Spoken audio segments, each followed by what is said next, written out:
မင်္ဂလာပါပရိသတ်ကြီးရှင်ဒီနေ့ဗီဒီယိုထဲမှာလည်းတင်ဆက်နေကြပညာရှင်တွေရဲ့ကမ္ဘာတလွှာရှာဖွေတွေ့ရှိမှုတွေကထူးခြားဆန်းပြတဲ့အရာတွေကိုတင်ဆက်ပေးလိုက်ပါတယ်ရှင်ယူနီကွန်းလိုက်ကူထဲမှာတွေ့ခဲ့တဲ့ထူးဆန်းတဲ့အရာတွေအီဂျစ်မှာတွေ့ရှိခဲ့တဲ့ဂျိုသားမတ်မီရဲ့အပါအဝင်ဒီနေ့ဗီဒီယိုတွေကထူးဆန်းတဲ့အကြောင်းအရာတွေကိုဆက်လက်ကြည့်ရှုလိုက်ကြရအောင်ပါရှင်နံပါတ်1ယူနီကွန်းလိုက်ကူပရိသတ်ကြီးတွေဂျာမနီနိုင်ငံမှာတော့ယူနီကွန်းလိုက်ကူလို့ခေါ်တဲ့ထူးဆန်းတဲ့နေရာတစ်ခုရှိပါတယ်ယူနီကွန်းလိုက်ကူဆိုလို့တကယ်ယူနီကွန်းအစ်စ်တွေနေခဲ့တာတော့မဟုတ်ပါဘူးနော်အဲ့ဒီစားဒီကူထဲမှာကြောက်ခဲလူသားတွေနဲ့ဆိုင်နာတွေကိုရှာဖွေတွေ့ရှိခဲ့တာဖြစ်ပါတယ်ယူနီကွန်းလိုက်ကူကဟားစ်တောင်ကြားတွေကြားမှာတည်ရှိပါတယ်ဒီကူထဲမှာလွန်ခဲ့တဲ့နှစ်ပေါင်းတောင်းချီတုန်းကကြောက်ခဲလူသားတွေနေထိုင်ခဲ့ကြပါတယ်ကြောက်ခဲလူသားတွေကကူထဲမှာနေထိုင်ခဲ့တဲ့အချိန်တွေမှာသူတို့တနာပညာရှင်တွေတော့အံ့ဩသွားရတဲ့တီထွင်မှုတွေကိုလုပ်ခဲ့ပါတယ်အဲ့ဒါကတော့ခြေဘဝအယူပါပဲအတိအကျပြောရမယ်ဆိုရင်တော့တမင်တကောင်ရဲ့ခြေဘဝအယုကိုထွင်ခဲ့တာပါဒီခြေဘဝအယုကိုစမ်းသပ်ကြည့်တဲ့အခါမှာတော့လွန်ခဲ့တဲ့နှစ်ပေါင်း9100ကတည်ရှိခဲ့တာဖြစ်ပြီးတော့အဲ့ဒီချိန်လောက်မှာပဲကြောက်ခဲလူသားတွေမျိုးတုံးပြောက်ကွယ်သွားခဲ့တာဖြစ်ပါတယ်ကြောက်ခဲလူသားတွေကလွန်ခဲ့တဲ့နှစ်ပေါင်း4000ကနေ4500လောက်အထိနေထိုင်ခဲ့ကြပါတယ်နောက်ပိုင်းကျမှကျမတို့လိုလူသားတွေပေါ်ပေါက်လာခဲ့ကြတာဖြစ်ပါတယ်သူတွေတနာပညာရှင်တွေရှာတွေ့ခဲ့တဲ့ခြေဘဝအယုကအံ့ဩစရာကောင်းနေပါတယ်အကြောင်းကတော့အဲ့ဒီပေါ်မှာထူးဆန်းတဲ့ပုံစံတွေရှိနေလို့ပါဒီအချက်ကြောင့်ပဲရှေးဟောင်းကြောက်ခဲလူသားတွေကလည်းအယိုးတွေပေါ်မှာအမှုပညာတွေဖန်တီးခဲ့တယ်ဆိုတာသိရှိခဲ့ကြရပါတယ်။သူရဒနာပညာရှင်တွေကတော့ကြောက်ခဲလူသားတွေကဒီယိုးပေါ်မှာအမှန်သားတစ်ခုလုပ်ပြီးတော့တန်ဖိုးထားရာတစ်ခုအဖြစ်သိသိခဲ့တာဖြစ်တယ်လို့ပြောခဲ့ပါတယ်။ဒါပေမဲ့လည်းဒီအယိုးပေါ်ကအမှန်သားကဘာလို့ဆိုလိုတယ်ဆိုတာကတော့ဘယ်သူမှမသိကြပါဘူး။ဒီပစ္စည်းကိုရှာမတွေ့ခင်အချိန်ထိဘယ်သူမှကြောက်ခဲလူသားတွေအမှုပညာဖန်တီးနိုင်စွမ်းရှိတယ်ဆိုတာမယုံကြည်ကြပါဘူး။တော်တော်များများကတော့ကြောက်ခဲလူသားဆိုတာမြောက်တွေလို့စူးစူးညံ့ညံ့អော်ပြီးတော့ကြောက်တုံးတွေတစ်ခုနဲ့တစ်ခုရိုက်နေတဲ့လူတွေလို့ပဲထင်ခဲ့ကြတာပါဒါပေမဲ့လည်းအခုလိုရှာဖွေတွေ့ရှိမှုအပြီးမှာတော့ယူနီကွန်းလိုက်ကူတွေကကြောက်ခဲလူသားတွေမှာလည်းဖန်တီးနိုင်စွမ်းရှိတယ်ဆိုတာကိုတော့လက်ခံရမှာပါဒီပစ္စည်းကဘာလို့ဆိုလိုတာလဲဆိုရင်တော့သူတေသနာပညာရှင်တွေမှာလည်းအပြည့်မရှိသေးပါဘူးရှင်နံပါတ်2အီတလီရေတွင်းမုတ်ဝလွန်ခဲ့တဲ့နှစ်အနည်းငယ်ကအီတလီကပိုးတောင်ကြားထဲမှာဒူးစန်းတာတစ်ခုကိုရှာဖွေတွေ့ရှိခဲ့ကြပါတယ်စိတ်ဝင်စားစရာကောင်းတာကအဲ့ဒါကတစ်သားချောင်းတွေနဲ့ဖုံးထားတဲ့ကျွန်းတစ်ခုဖြစ်နေတာပါ။စတွေ့ချင်းမှာတော့သူတေသနာပညာရှင်တွေအနေနဲ့ဒီကျွန်းကြီးကိုဘာအတွက်သုံးကြလဲဆိုတာမတွေးနိုင်အောင်ဖြစ်ခဲ့ကြပါတယ်။နောက်ပိုင်းမှသာကျွန်းအတွင်းဘက်ကအလွှာတွေကိုလေ့လာကြည့်ရင်းနဲ့မှဒီကျွန်းကြီးဟာရေထိန်းသိမ်းမှုအတွက်သုံးတာဖြစ်ကြောင်းသိရှိခဲ့ကြရတာပါ။ကျွန်းကအတော်လေးနှက်ပြီးတော့အပေါ်မှာလည်းတစ်သားချောင်းတွေနဲ့တေချာလေးပိတ်ထားတာဖြစ်ပြီးခံမှန်းကြည့် BC 1436ခုနှစ်ကတည်ဆောက်ခဲ့တာဖြစ်နိုင်ပါတယ်။ကျွန်းရဲ့အရှိကပေ40နဲ့အကျယ်ကတော့23ပေရှိပြီးတော့အနက်ကတော့10ပေကျော်ပါတယ်။ဒါပေမဲ့ဘယ်သူမှမသိကြတာက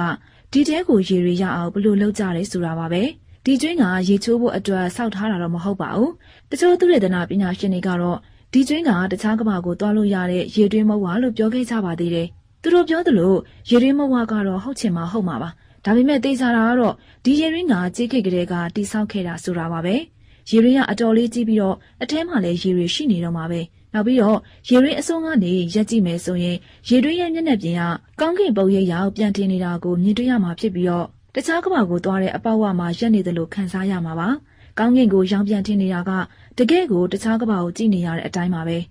သူတေသနာပညာရှင်တွေအနေနဲ့ဒီရေရင်းအပြင်တခြားရှေးဟောင်းအိုးခွက်ပကံတွေနောက်ပြီးတော့ရိုးရာဒလိနဲ့ဆိုင်တဲ့ရုပ်ထုပုံစံငယ်တွေကိုပါရှာဖွေတွေ့ရှိခဲ့ကြပါတယ်ဒါတွေကြောင့်လည်းဒီကြီးမားတဲ့ရေရင်းကြီးရှိအောင်ရင်မော်ဆန်တဲ့အငွေသက်တွေကိုခန်းစားရမှာဖြစ်ပြီးတော့တချို့တွေကတော့ဒီရေရင်းကနေတဆင့်ဖျားနဲ့ဆက်သွယ်ပြီးတော့စကားပြောလို့ရတယ်ဆိုပြီးပြောကြတာတွေလည်းရှိပါတယ်။နံပါတ်3ထူးဆန်းတဲ့မမ်မီများအီဇစ်မှာသူရဒနာလုံနေကြတဲ့သူရဒနာပညာရှင်တွေကထူးဆန်းတဲ့ဂျိုသားမမ်မီရုပ်အလောင်းတွေကိုရှာဖွေတွေ့ရှိခဲ့ကြပါတယ်။ရှာတွေ့ခဲ့တဲ့နေရာကတော့ကိုင်ရိုမြို့တောင်ပိုင်း25မိုင်အကွာမှာရှိတဲ့သူရဒနာနယ်မြေမှာဖြစ်ပါတယ်။ဒီနယ်မြေကတရံဝင်သူတေသနာလုပ်ဖို့အတွက်ခွင့်ပြုထားတာဖြစ်ပြီးတော့အချိန်ကိုကြည့်မယ်ဆိုရင်တော့ဘယင်အာမင်းနမ်ဟတ်အုပ်ချုပ်ခဲ့တဲ့အချိန်ကဖြစ်ပါတယ်။သူတို့ရဲ့ရှာဖွေမှုကနေမာမီရုပ်အလောင်း၈ခုကိုတူးဖော်ရရှိခဲ့ပါတယ်။ထူးဆန်းတာကတော့မာမီရုပ်အလောင်းတွေကတခုကဂျိုသားပုံစံတကူလုံးအပြာရောင်ဖြစ်နေတာပါ။ရုပ်လောင်းတစ်ခုစီကိုကာတွန်းနစ်လို့ခေါ်တဲ့ဆေးရုပ်ချည်ရည်သုံးတဲ့သတ္တုနဲ့ဖော်အုပ်ထားပါတယ်။ conspiracy theory သမားတွေကတော့ဂျိုသားမမ်မီကိုအတီးပြုလေ့လာဖို့တောင်းခံခဲ့ပေမဲ့အလုံးမဖြစ်ခဲ့ဘူးလို့သိရပါတယ်။ဒီတွေ့ရှိမှုကိုပညာရှင်တချို့ကတော့အီဂျစ်တွေက Area 51 ထက်စောပြီးတော့ဂျိုသားတွေနဲ့ဆက်ဆက်ပတ်သက်မှုရှိခဲ့ကြတယ်လို့မှတ်ချက်ပြုခဲ့ကြပါတယ်။ ဒီထူးဆန်းတဲ့မမီရုပ်အလောင်းတွေက BC 332နဲ့664ကြားကဖြစ်နိုင်ပါတယ်။ဒေါက်တာမိုစတာဖာဝါစီရီကတော့မမီရုပ်လောင်း3ခုကအကောင်းတိုင်းနှီးပါရှိနေသေးတယ်လို့ပြောခဲ့ကြပြီးတော့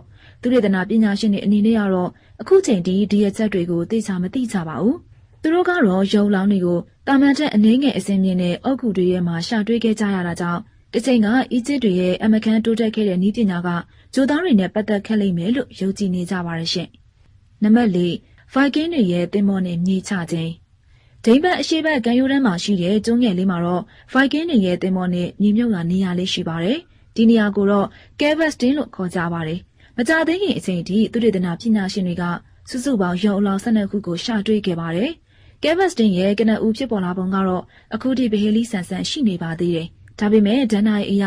ရုပ်အလောင်းတွေမြုပ်နှံထားတဲ့နေရာမှာတော့သူတို့ရဲ့ဘရင်ကိုအမတ်တရဖြစ်နေစေဖို့မော်ကိုးနိုင်တွေစိုက်ထူထားတယ်လို့ဆိုပါတယ်။ရေရောက်သူတေသနာပညာရှင်အိုလီဝမ်ရေးဆွဲခဲ့တဲ့မြေပုံရဲ့ကျေးဇူးနဲ့အခုဆိုရင်တော့သူတေသနာပညာရှင်တွေကနောက်ထပ်ရုပ်အလောင်းမြုပ်နှံထားရာနေရာတွေကိုလိုက်ရှာနေကြပြီးတော့19ရာစုလောက်ကရေးဆွဲခဲ့တဲ့မြေပုံအရတော့စုစုပေါင်းရုပ်အလောင်း20တိရှိတယ်လို့ဖော်ပြထားပါတယ်။အဲဒါကြောင့်သူတေသနာပညာရှင်တွေက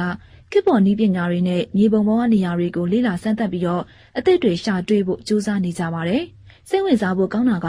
ဒီရုပ်လောင်းမြုပ်နှံပုံတွေကတစ်ချိန်တည်းမှာပဲတခြားဒိမ့်မက်နေရာတွေမှာမြုပ်နှံထားတာတွေနဲ့မတူညီပါဘူး။ဒါပေမဲ့လည်းဒီနေရာကဆွီဒင်တောင်ပိုင်းမှာမြုပ်နှံခဲ့တဲ့ Viking တွေရဲ့တင်ကြိုင်နေတော့ဆက်ဆက်မှုရှိနိုင်တယ်ဆိုပြီးစစ်နိုင်ကြီးတွေထွက်လာခဲ့ပါတယ်။သူတေသနာပညာရှင်တွေကတော့ Viking တွေရဲ့ရုပ်လောင်းမြင်မြုပ်တဲ့ပုံစံက Norse တန်နာရီလာနဖျားဖြစ်တဲ့ယူယူနဲ့ပတ်သက်တယ်ဆိုပြီးရှင်းလင်းခဲ့ကြပါတယ်။နံပါတ်5ထူးဆန်းစရာတွေနဲ့ပြည့်နေတဲ့ Byzantine ချက်ကြောင်း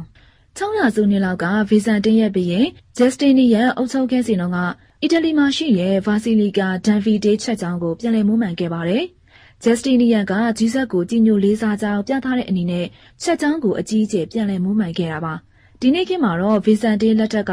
အကောင့်တိုင်းကျန်ခဲ့တဲ့အရာဆိုလို့ဗာစီလီကာဒန်ဗီဒေးချက်ကြောင်းမရှိပါတော့တယ်။ဒီချက်ကြောင်းကအီတလီမှာရှိတဲ့အံ့ဩစရာကောင်းတဲ့အကောင်းဆုံးချက်ကြောင်းတွေကတစ်ခုဖြစ်ပြီးတော့အတွင်းပိုင်းမှာလည်းအလွန်ခမ်းနားထည့်ဝါတဲ့ကြောက်စီပကြီးကားတွေနဲ့မွမ်းမံထားပါတယ်။ဒီချက်ကြောင်းကအီတလီမှာရှိတဲ့အံ့ဩစရာအကောင်းဆုံးချက်ကြောင်းတွေကတစ်ခုဖြစ်ပြီးတော့အတွင်းပိုင်းမှာလည်းအလွန်ခမ်းနားထည့်ဝါတဲ့ကြောက်စီပကြီးကားတွေနဲ့မွမ်းမံထားပါတယ်။အပြင်ပိုင်းကကြည့်ရင်လည်းဗက်ဆီလီကာဖျားเจ้าကိုတွေ့ရတဲ့ဒီလိုနေရာများရှိရလို့မထင်မိလောက်အောင်ဆွဲမစရာကောင်းပါတယ်။အတွင်းပိုင်းကကြောက်စီရုပ်ပုံတွေကလည်းတာမန်နဲ့မတူပါဘူး။ဂျက်စတီနီယန်ကဒီဖျားเจ้าကိုအီတလီကိုသိမ်းပိုက်ပြီးမှပြန်လည်မွမ်းမံတည်ဆောက်ခဲ့တာဖြစ်ပါတယ်။သူဟာရုပ်ပုံထဲမှာသူ့ရဲ့ပုံနဲ့ဇနီးဖြစ်တဲ့သီယိုရာဒိုရဲ့ပုံကိုအုပ်ချုပ်သူတွေအနေနဲ့ထည့်သွင်းခဲ့ပါတယ်။ဗက်ဆီလီကာဖျားเจ้าရဲ့ထူးဆန်းတဲ့အချက်တွေတစ်ချက်ကတော့သူတော်စင်ဖီတေရဲ့ဘဝကိုသေချာမဖော်ပြထားတာပါပဲ။ပုံမြင်တစ်ခုမှာတော့သူဟာမီလန်မြို့မှာမွေးဖွားခဲ့ပြီးတော့အသက်ရှင်လျက်နဲ့ရာဗန်နာမြို့မှာမြုပ်နှံခံခဲ့ရတယ်လို့ပြောကြပါတယ်။နောက်ထပ်ပုံမြင်တစ်ခုမှာတော့သူ့ကိုရှီလီယန်နဲ့မြေမမြုပ်ခင်မှာတင်နှိပ်စက်ခဲ့ကြတယ်လို့ပြောကြပါတယ်။နောက်ပြီးတော့ကောလာဟလာအနေနဲ့သူ့ရဲ့ဇနီးနဲ့ကလေးတွေကလည်းအာဇာနီအနေနဲ့တေဆုံးခဲ့ကြတာလို့ပြောကြပါတယ်။ဒါပေမဲ့လည်းချက်ချောင်းမှာပြထားတဲ့လူကနောက်ထပ်အာဇာနီတဦးဖြစ်တဲ့ဘိုလောနာပြည်နယ်ကဆန်ဗီတေးကိုပြောရလဲဖြစ်နိုင်ပါတယ်။အဲ့ဒီအချိန်တွေတုန်းကသူတော်စင်တွေလည်းအများကြီးရှိပြီးတော့အာဇာနီတွေလည်းအများကြီးရှိခဲ့ပါတယ်။အဲ့ဒါကြောင့်သူတေသနာပညာရှင်တွေအနေနဲ့ကလည်းတမိုင်းကိုအတီးအကျလိုက်နိုင်မှုဆိုတာမလွယ်လှပါဘူးရှင်။ဟုတ်ကဲ့ပါဒီနေ့မှတင်ဆက်ပေးခဲ့တဲ့ဗီဒီယိုလေးကိုကြိုက်နေတတ်တယ်ဆိုရင် like comment နဲ့ share ပေးခဲ့ကြပါအောင်နော်ပရိသတ်ကြီးအားလုံးပဲရှင်လည်းချမ်းမြေ့ကြပါစေရှင်။